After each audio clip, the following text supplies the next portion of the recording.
ತುಮಕೂರು ಜಿಲ್ಲೆಯ ಸಿದ್ದರಬೆಟ್ಟದ ಸೂರ್ಯಗುಹೆಯ ಸಮೀಪದ ಅರಣ್ಯದಲ್ಲಿ ಅಕ್ರಮವಾಗಿ ಗಾಂಜಾ ಸೊಪ್ಪು ಮಾರಿ ಹಣ ಗಳಿಸುತ್ತಿದ್ದ ಇಬ್ಬರು ಖತರ್ನಾಕ್ ಖದೀಮರನ್ನ ಮಾರುವೇಷದಲ್ಲಿ ತೆರಳಿದ ಪೊಲೀಸರು ಕೊಂಡುಕೊಳ್ಳುವ ನೆಪದಲ್ಲಿ ಮಾಲು ಸಮೇತ ಕೊರಟಗೆರೆ ಪೊಲೀಸರು ಬಂಧಿಸಿದ್ದು, ಪೊಲೀಸರ ಕ್ರಮಕ್ಕೆ ಸಾರ್ವಜನಿಕರು ಮೆಚ್ಚುಗೆ ವ್ಯಕ್ತಪಡಿಸಿದ್ದಾರೆ.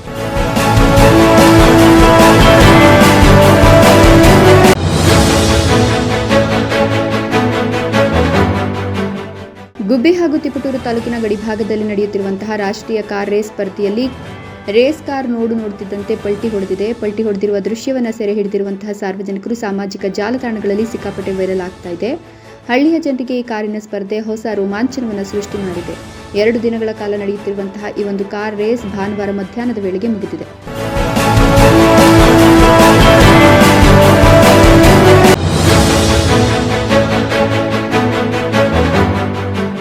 ಶಿವಮೊಗ್ಗ ಜಿಲ್ಲೆಯ ಸಾಗರ ತಾಲೂಕಿನ ಬಳಿಯಲ್ಲಿ ಮಂಗಳೂರಿನಿಂದ ಪ್ರವಾಸಕ್ಕೆ ಬಂದಿದ್ದ ಖಾಸಗಿ ಬಸ್ ಪಲ್ಟಿಯಾಗಿದೆ. ಈ ಅಪಘಾತದಲ್ಲಿ ಬಸ್ನಲ್ಲಿದ್ದ 15ಕ್ಕೂ ಹೆಚ್ಚು ಜನರು ಗಂಭೀರವಾಗಿ ಗಾಯಗೊಂಡಿದ್ದಾರೆ. ಅವರನ್ನು ಸಮೀಪದ ಆಸ್ಪತ್ರೆಗೆ ದಾಖಲಿಸಿ ಚಿಕಿತ್ಸೆ ನೀಡಲಾಗುತ್ತಿದೆ. ಜಲಪಾತ ವೀಕ್ಷಣೆಗಾಗಿ ಬಸ್ನಲ್ಲಿ 55 ಜನರು ಆಗಮಿಸಿದ್ರು. ಬಸ್ ಅರಳಗೋಡು ಗ್ರಾಮದ ತಿರುವಿನಲ್ಲಿ ಚಾಲಕನ ನಿಯಂತ್ರಣ ತಪ್ಪಿ ಪಲ್ಟಿಯಾಗಿದೆ.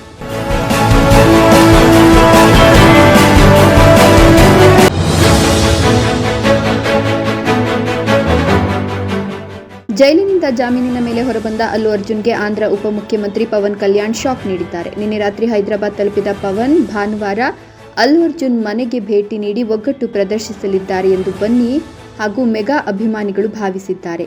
ಆದರೆ ಪವನ್ ಅಲ್ಲು ಅರ್ಜುನ್ ಅವರನ್ನು ಭೇಟಿ ಮಾಡದೆ ಮತ್ತೆ ಎಪಿಗೆ ತೆರಳಿದ್ದಾರೆ. ಪೊಟ್ಟಿ ಶ್ರೀರಾಮುಲು ಅವರ ಪುಣ್ಯತಿಥಿಯ ಅಂಗವಾಗಿ ವಿಜಯವಾಡದಲ್ಲಿ ಆಯೋಜಿಸಿದ ಕಾರ್ಯಕ್ರಮದಲ್ಲಿ ಪವನ್ ಕಲ್ಯಾಣ್ ಭಾಗವಹಿಸಿದ್ರು. ಸದ್ಯದಲ್ಲೇ ಪವನ್ ಬನ್ನಿ ಭೇಟಿಯಾಗಲಿದ್ದಾರೆ ಅಂತ ವರದಿಯಾಗಿದೆ.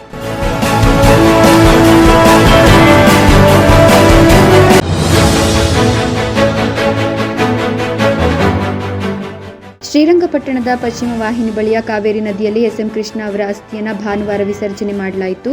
ಎಸ್ಎಂ ಕೃಷ್ಣ ಅವರ ಮೊಮ್ಮಗ ಅಮರ್ತ್ಯ ಹೆಗ್ಡೆ ಅವರಿಂದ ವೈದಿಕ ಅರ್ಚಕ ಡಾ ಭಾನುಪ್ರಕಾಶ್ ಶರ್ಮಾ ನೇತೃತ್ವದಲ್ಲಿ ವೈದಿಕ ವಿಧಿವಿಧಾನ ನಡೆದವು.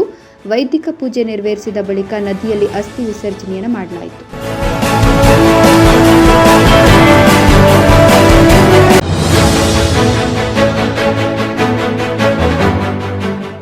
ಉತ್ತರ ಪ್ರದೇಶದ ಜಿಲ್ಲಾ ಪೊಲೀಸರು ಮತ್ತು ಆಡಳಿತ ನಡೆಸಿದ ಅತಿಕ್ರಮಣ ವಿರೋಧಿ ಅಭಿಯಾನದ ವೇಳೆ ಸಂಬಾಲ್ನಲ್ಲಿ ಪತ್ತೆಯಾದ ಶಿವ ಹನುಮಾನ್ ದೇವಾಲಯದಲ್ಲಿ ಪೂಜೆ ಪ್ರಾರ್ಥನೆಗಳನ್ನು ನಡೆಸಲಾಗುತ್ತಿದೆ. ಸಂಬಾಲ್ನ ದೀಪ ಸರಾಯಿಯಲ್ಲಿ 46 ವರ್ಷಗಳ ಬಳಿಕ ಶಿವ ಹಾಗೂ ಹನುಮಂತನಿರುವ ದೇವಾಲಯದ ಬಾಗಿಲು ತೆರೆಯಲಾಗಿದ್ದು ಆರತಿ ನೆರವೇರಿದೆ.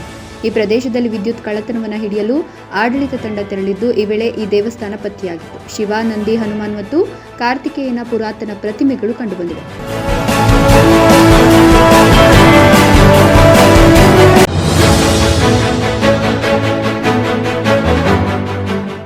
ದಿ ಅಮೆರಿಕನ್ ಡ್ರೀಮ್ ಎಂಬ ಕಾರು ವಿಶ್ವದ ಅತಿ ಉದ್ದದ ಕಾರು ಅಂತ ಗಿನ್ನಿಸ್ ವಿಶ್ವ ದಾಖಲೆ ಬರೆದಿದೆ. ಅಮೆರಿಕಾದಲ್ಲಿರುವ ಈ ಕಾರಿನಲ್ಲಿ 75ಕ್ಕೂ ಹೆಚ್ಚು ಕುಳಿತುಕೊಳ್ಳುವ ವ್ಯವಸ್ಥೆ ಇದೆ. ಜೊತೆಗೆ ಸಾಕಷ್ಟು ಐಷಾರಾಮಿ ಸೌಲಭ್ಯಗಳನ್ನು ಹೊಂದಿದೆ. 100 ಫೀಟ್ ಉದ್ದವಿರುವ ವಿಶ್ವದ ಅತಿ ಉದ್ದವಾದ ಕಾರಿನಲ್ಲಿ ಬರೋಬ್ಬರಿ 26 ಟೈರ್ಗಳಿವೆ. ಇಷ್ಟೊಂದು ಉದ್ದವಾದ ಕಾರಿಗೆ ಅಮೆರಿಕಾದಲ್ಲಿ ಮಾನ್ಯತೆ ಇಲ್ಲ. ಹಾಗಾಗಿ ವಿವಾಹ, ಪ್ರದರ್ಶನ ಹಾಗೂ ಮತ್ತಿತರ ಸಮಾರಂಭಗಳಲ್ಲಿ ಮಾತ್ರ ಲಿಮೋಸಿನ್ ಕಾರುಗಳನ್ನು ಬಳಸಲಾಗುತ್ತದೆ.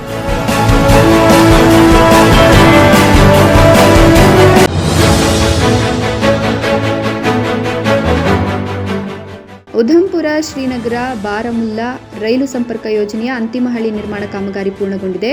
ಇದೊಂದು ಐತಿಹಾಸಿಕ ಮೈಲಿಗಲ್ಲಾಗಿದೆ. ಇದು ಜನವರಿ 2025ರಲ್ಲಿ ಕಾರ್ಯಾಚರಣೆಯನ್ನು ಪ್ರಾರಂಭಿಸುವ ನಿರೀಕ್ಷೆ ಇದೆ. ಕಾಶ್ಮೀರವನ್ನು ನೇರವಾಗಿ ನವದೆಹಲಿಗೆ ಸಂಪರ್ಕಿಸುವ ರೈಲನ್ನು ಪ್ರಧಾನಿ ನರೇಂದ್ರ ಮೋದಿ ಉದ್ಘಾಟಿಸುವ ಸಾಧ್ಯತೆ ಇದೆ.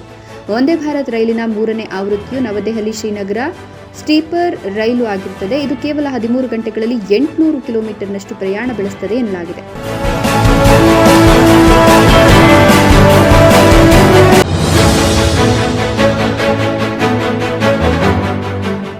ತರಗತಿಯಲ್ಲಿ ಪಾಠ ಕೇಳ್ತಿದ್ದಾಗಲೇ ಬಾಲಕಿಯೊಬ್ಬಳು ಹೃದಯಾಘಾತದಿಂದ ಕುಸಿದು ಬಿದ್ದು ಸಾವನ್ನಪ್ಪಿರುವ ಘಟನೆ ತಮಿಳುನಾಡಿನ ರಾಣಿಪೇಟೆಯಲ್ಲಿ ನಡೆದಿದೆ. ಬಾಲಕಿ ತರಗತಿಯಲ್ಲಿ ಕುಸಿದು ಬಿದ್ದಿರೋದು ತರಗತಿಯಲ್ಲಿ ಅಳವಡಿಸಿದ ಸಿಸಿಟಿವಿಯಲ್ಲಿ ಸೆರೆಯಾಗಿದೆ. ಮೃತ ಬಾಲಕಿಯನ್ನ 14 ವರ್ಷದ ಅದ್ವಿತಾ ಅಂತ ಗುರುತಿಸಲಾಗಿದೆ. ಬಾಲಕಿ ಈ ಹಿಂದೆ ಹೃದಯ ಸಂಬಂಧಿ ಸಮಸ್ಯೆಗಳಿಗೆ ಚಿಕಿತ್ಸೆ ಪಡೆದಿದ್ಲು ಎನ್ನಲಾಗಿದೆ. ಏಕಾಏಕಿ ಕುಸಿದು ಬಿದ್ದ ಬಾಲಕಿಯನ್ನ ತಕ್ಷಣ ಮೇಲ್ವಿಸಾರಂನಲ್ಲಿರುವ ಖಾಸಗಿ ಆಸ್ಪತ್ರೆಗೆ ದಾಖಲಿಸಲಾಗಿದೆ.